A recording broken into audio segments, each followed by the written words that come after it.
সরকার সবসময় চায় প্রতিবেশীদের সাথে ভালো সম্পর্ক রাখতে। আর এই বন্দর ইনফ্রাস্ট্রাকচার তথা ভৌত অবকাঠামো উন্নয়নের জন্য যে প্রকল্প আছে সেটা বাস্তবায়নের অগ্রগতি দেখতে আমরা এসেছি, এবং আমরা আশাবাদী যে যথাসময়ে তথা এই বছরের শেষের দিকে এটা সম্প্রসারণ এবং সংস্কার কাজ শেষ হবে। প্রাথমিকভাবে আমাদের একটা ধারণা করার জন্য আমি অনেকগুলো স্থলবন্দর দেখেছি, এটা প্রথম আসলাম। এবং তাদের যে বাস্তবায়নাধীন প্রকল্প আছে যেটা পরিকল্পনা কমিশন থেকে পাশ হয়েছে, সেটা কার্যক্রম এর মেয়াদ বাড়ানো হয়েছে, যেসব কারণে এটা যথাসময়ে শুরু করা সম্ভব হয়নি সেগুলো আমরা জানি। এখন যেন যথাসময়ে এটা শেষ হয় সেটার অগ্রগতি সরেজমিনে স্থানীয় কর্তৃপক্ষের কাছ থেকে শোনার জন্য আমাদের প্রধানত আসে। আমদানি কম হচ্ছে এটা আমরাও জানি। এখন আমাদের ইনফ্রাস্ট্রাকচার যদি বাড়ানো হয়, আইপিসি কি বলে এটাকে, আইসিপি হয়, তাহলে যে আমদানি বাড়বে এমন কোনো কথা না, কারণ এটা প্রতিবেশী সরকারের বা আমাদের কাউন্টার পার্ট গভর্নমেন্টের পলিসিরও ব্যাপার আছে। ওরা যদি আমাদেরকে জিনিস না দিতে চায়, তাদের ইম্পোর্ট এক্সপোর্ট ব্যালেন্স দ্বারা যদি মনে করে পিছিয়ে পড়ছে, তারা পাঠাবে না। এটা অনেক বড় রাজনৈতিক সিদ্ধান্তের ব্যাপার।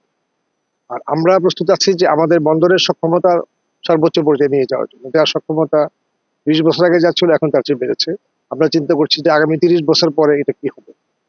আমরা আশা করি যে তখন আমদানি বাড়বে, আমরা এখানে নামাতে পারবো।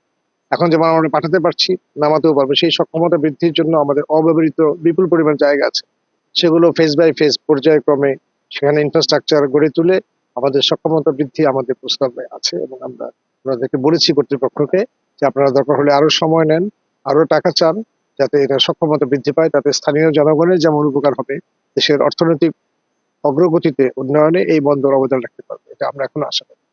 শুরুতে যে গলদগুলো ছিল সেটা তো অগাস্টের আগে, তো সেগুলা রিসেন্টলি আমরা চেষ্টা করেছি যাতে এখন নতুন করে যে কাজগুলা অসমাপ্ত ছিল বা শুরুই হয় নাই সেগুলো যেন শুরু হয়। এখন যারা দায়ী তাদের কি করা হবে, কি করা যাবে, এটার জন্য শাস্তিমূলক এই ব্যবস্থা আছে সেটা অনুযায়ী ব্যবস্থা নেওয়া হবে। কিন্তু যে পালিয়ে গেছে তাকে ধরে এনে শাস্তি দিলে কিন্তু বন্দরের কাজ হবে না। বন্দরের কাজ হচ্ছে নতুন লোক নিয়োগ করে হলেও দ্রুততম সময় শুরু করা। সেজন্য আমাদের আশা যাতে এটা শুরু হয়। 22-এ যেটা স্থবির হয়ে গেছে, যেটা 24-এ চালু হয়েছে, 25-এ যেটা একটা ফেজে আসছে, 26-এ যেন সেটা শেষ হয়। যদি না হয় তাহলে আমরা কি করতে পারি, ওনাদেরকে বলেছি যে 26-এর নভেম্বরে আসবেন না, 26-এর জুলাইতে আসেন, যে আমরা আগামী 5 মাসে পারবো না। তাহলে আমরা এটা সামনে তাকাতে পারি যে এটা আরো 1 বছরে হয়তো শেষ হবে। আগের প্রবণতা ছিল কি, আগে সরকার কি করেছে সেটা আপনারা আমাদের চেয়ে ভালো জানেন। তার জন্য তাদের যা পরিণতি আপনারা লক্ষ্য করেছেন, যাতে পরবর্তী সরকারগুলোর পরিণতি এরকম না হয়, তারা যেন দেশপ্রেমে উদ্বুদ্ধ হয়ে যথাযথভাবে সময়ের মধ্যে নির্দিষ্ট টাকায় একটা প্রকল্প শেষ করতে পারে। প্রকল্পের মেয়াদ বৃদ্ধি মানে অর্থ ব্যয় বৃদ্ধি, দাম বৃদ্ধি, ডলারের মান হ্রাস বৃদ্ধি।